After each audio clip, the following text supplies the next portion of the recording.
Je suis allé il y a quelques jours faire un escape game avec des amis, tu sais, c'est les jeux où tu es dans une pièce, puis tu dois t'échapper, résoudre des énigmes pour aller de pièce en pièce et souvent résoudre une malédiction ou bien une enquête.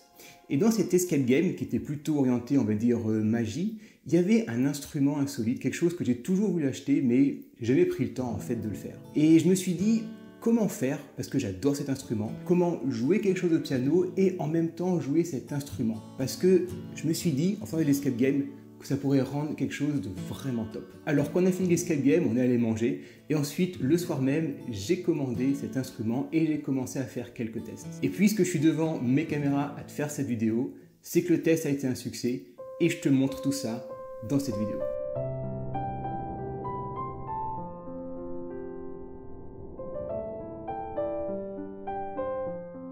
Alors pour cette vidéo, tu as besoin d'un piano numérique, tu vas comprendre pourquoi, et tu as besoin de l'instrument insolite, un bol tibétain, ou aussi appelé un bol chantant. Ce que je vais faire, c'est que je vais d'abord t'expliquer comment on utilise un bol tibétain, parce que j'ai vu plein de personnes en commentaire qui mettaient qui ne marchaient pas, et en fait c'est juste qu'ils n'utilisaient pas de la bonne façon, et beaucoup l'ont renvoyé, ce qui est dommage. Ensuite, je te montre comment on l'utilise avec son piano. Il va falloir accorder le bol à son piano, tu verras, c'est tout simple, mais il te faut un piano numérique.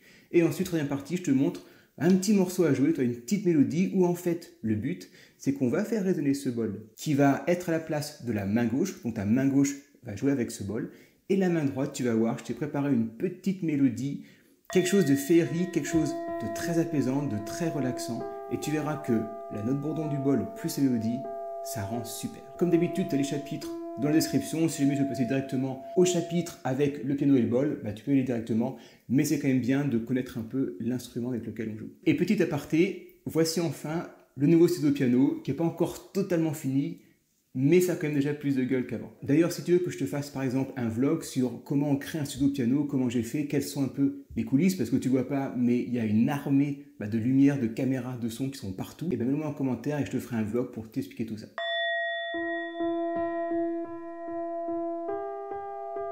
Donc, le bol tibétain. Il faut déjà comprendre que le bol tibétain, c'est à la base quelque chose qui est plus dans le milieu de la relaxation. Bol tibétain ou bol chantant. Le but, c'est qu'avec ce bol, on va pouvoir faire une note et maintenir cette note en bourdon. Et tu verras que juste déjà, le fait de faire ça sans même avoir un piano, c'est très apaisant, c'est très relaxant et c'est aussi très satisfaisant d'arriver à produire une note avec ce bol. Des bols tibétains, t'en trouves partout dans les instruments de musique, t'en trouves aussi sur les sites, les gros sites classiques, Thomann t'en trouve, Woodbrass t'en trouve, Amazon t'en trouve, bref, t'en trouves partout. Ça coûte pour les entrées de bol 30 € comme celui-là et franchement, ça fait parfaitement le taf. C'est vendu avec un petit coussin hyper important parce qu'il y a 3 règles principales à comprendre pour bien faire sonner le bol.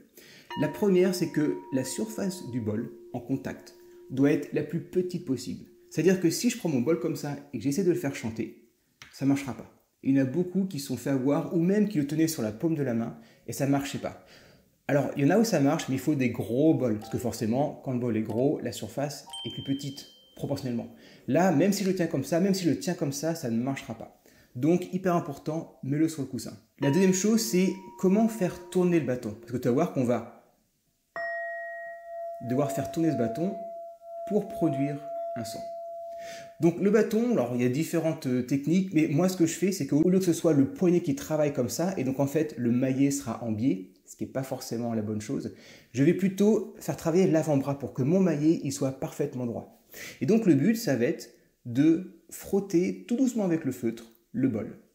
Alors pour la faire chanter, il va falloir appuyer plus ou moins, mettre plus ou moins de pression en fonction du son que tu vas entendre, et aussi aller plus ou moins vite. Mais ça, tu verras, c'est une fois que tu as la note, tu vas t'ajuster. Et c'est ça qui est aussi très satisfaisant, c'est que tu donnes ce bol à quelqu'un, il ne va pas arriver à le faire chanter. Il y a quand même une petite technique, il y a quand même un petit temps d'adaptation, peut-être 1 heure ou 2 pour commencer à faire une première note, mais tu verras que ce n'est pas instantané. Et la troisième chose importante, c'est comment le faire chanter. Alors, tu as 2 façons. Soit d'abord, tu vas mettre un coup sur le bol et reprendre la note. J'adore. Soit, alors certains bols vont plus marcher que d'autres, tu peux ne pas mettre le coup et tourner comme ça. Ça sera un peu plus long, mais écoute bien.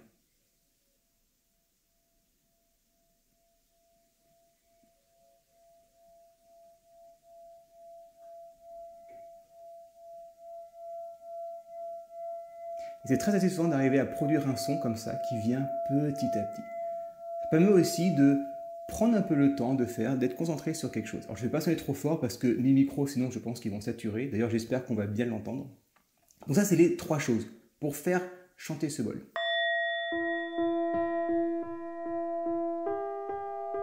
Maintenant, partie 2, on va lier ce bol au piano. Qu'est-ce que j'entends par là? C'est que quand tu joues un bol tibétain, il produit une note. Alors des fois, c'est 2 en fonction de comment tu le prends, en fonction de si tu joues sur l'arête, en fonction du maillet. On va dire que là, on va prendre une note. Ça va être une note bourdon.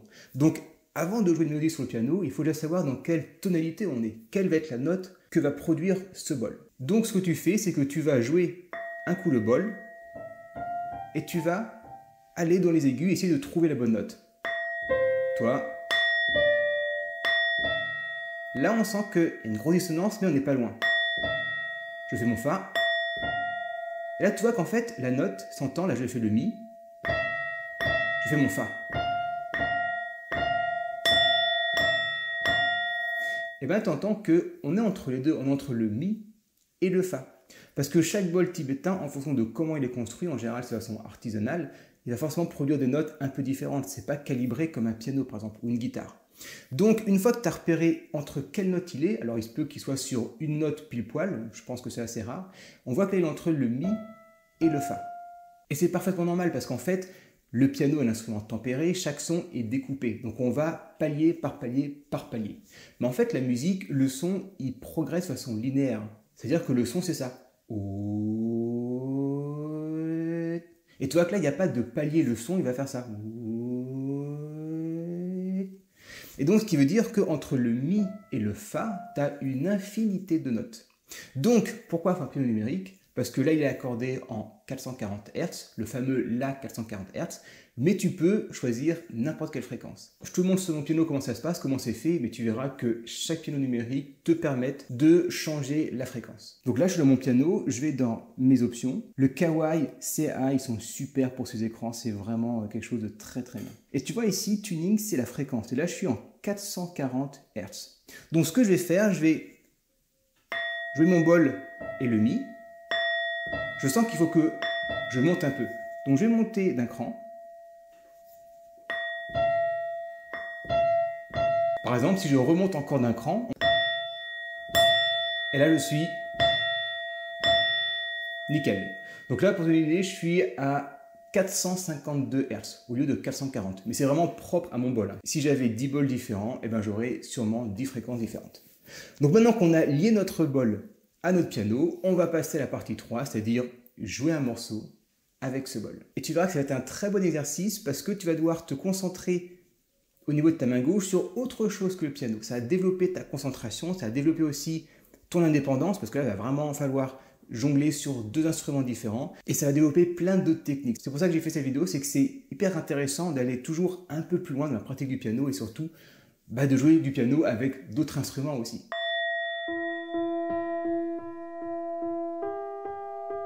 Donc on va d'abord commencer par simplement taper notre bol avec une mélodie et ensuite on verra comment le faire chanter, maintenir la note qui sera un peu plus difficile. Au passage, si tu es nouveau et que tu découvres cette vidéo, j'ai sur mon site, je t'ai fait un PDF avec les 20 points essentiels pour progresser au piano.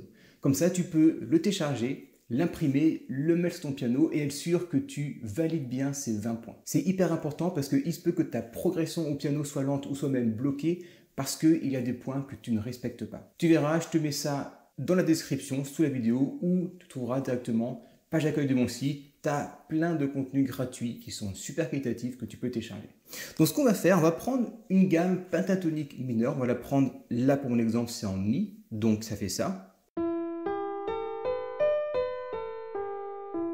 Et toi, tu auras simplement juste à transposer cette gamme. C'est-à-dire que si tu es en Do, eh bien tu reprends les mêmes intervalles, c'est-à-dire un ton et demi, ici, ensuite un ton, et à nouveau un ton et demi.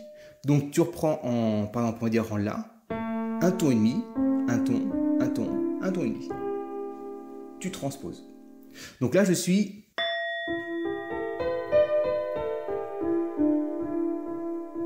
Tu vas simplement utiliser ces 5 notes. Et donc tu vas frapper à intervalles réguliers.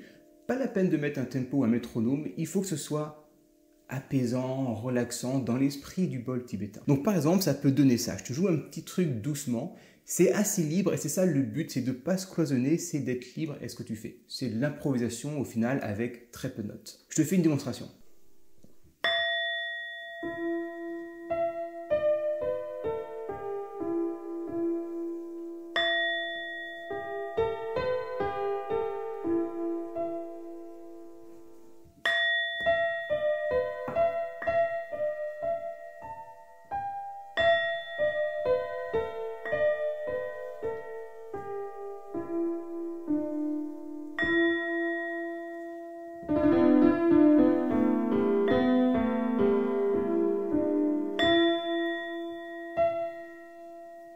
Voilà ce que ça peut donner. Le but, c'est que quand je frappe, c'est comme si je faisais une main gauche, comme ça.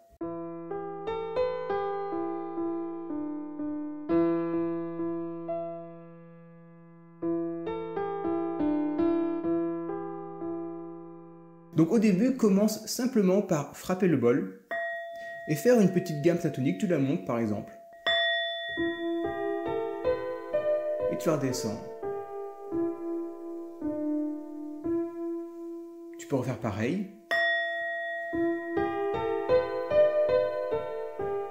Et tu peux varier à la fin. Tu remontes.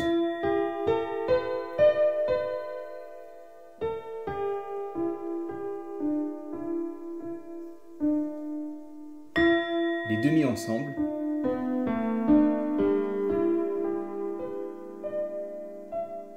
Prends le temps d'essayer plein de notes, plein de choses différentes. Maintenant, on va voir, toujours avec la même main droite, on va faire chanter le bol. Alors, je vais le décaler un peu, ça sera plus pratique de le prendre comme ça. Donc, je vais d'abord faire chanter le bol. Je vais frapper le bol. Je vais d'abord commencer par maintenir une note. Tu vois que c'est pas si facile. Et en plus, je dois parler à la caméra.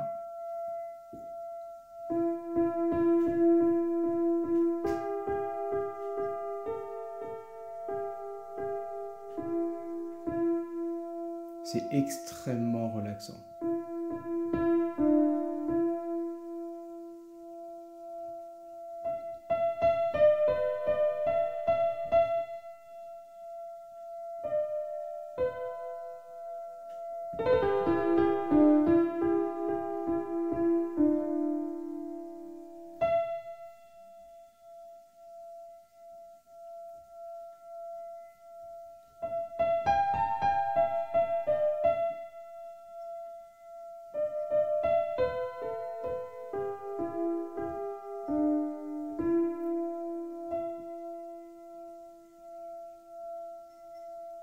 Alors quand le bol commence à grésiller, je ne sais pas si tu l'entends, ça veut dire qu'en fait il est saturé, il y a trop de vibrations et le bol commence à vriller un petit peu. Donc là, il faut que tu ralentisses un peu ou tu diminues un peu la pression que tu mets dessus. Petite astuce aussi, c'est que sur un coussin comme ça, il se peut que quand tu appuies, le bol se décale.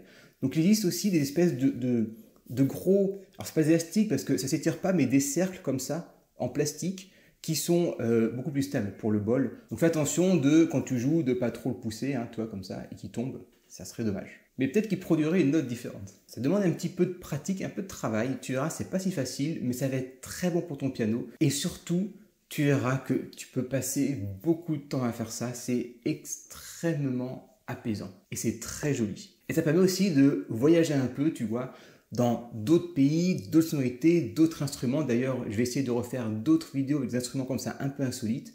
Et comme ça, on découvre aussi la musique dans le monde entier. D'ailleurs, si tu veux jouer au piano des musiques qui viennent du monde entier, c'est-à-dire de l'Europe, mais aussi des musiques orientales, des musiques qui viennent de la Chine, de l'Asie, des musiques qui viennent de l'Amérique, de l'Amérique du Sud, des musiques qui viennent de partout dans le monde, tu verras sur mon site, j'ai le tour du monde à la carte. Il s'agit de 15 compositions que j'ai créées dans 15 pays différents pour pouvoir faire sonner 15 styles différents. Tu peux les choisir à la carte ou tu peux choisir les 15, tu verras, c'est sur mon site. Et on part explorer plein d'autres univers. Et si tu veux continuer la sérénité, le calme, l'apaisement avec ton piano, je te mets ici une vidéo que j'ai faite aussi avec un exercice qui est très relaxant et très satisfaisant à jouer. Je te la mets à la place de John Lennon et on se retrouve très vite dans une nouvelle vidéo.